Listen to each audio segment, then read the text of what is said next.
नमस्कार मित्रांनो, आपण पाहतोय कासारमाळा येथे सरपंचांच्या घराकडे जाणाऱ्या परिसरामध्ये नागमोडी स्टाईलमध्ये जीवन प्राधिकरणाची पाईपलाईन करण्यात आली आहे.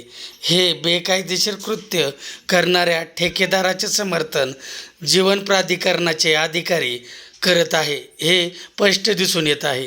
त्यामुळे राजरोसपणे ही पाईपलाईन कशीही बेकायदेशीरपणे केली जात आहे.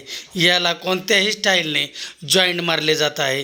तसेच नागमोडी स्टाईलने कोणतेही अस्थिरीकरण न करता, खोदकाम न करता आयत्या चरचा वापर करून हे काम केलेले दिसून येत आहे. यामुळे भविष्यात या पाईपलाईनला धोका आहे. तसेच इस्टिमेटप्रमाणे कोणतेही काम सुपे परिसरामध्ये दिसून येत नाही, याचीसुद्धा स्थानिक ग्रामस्थांची ओरड आहे.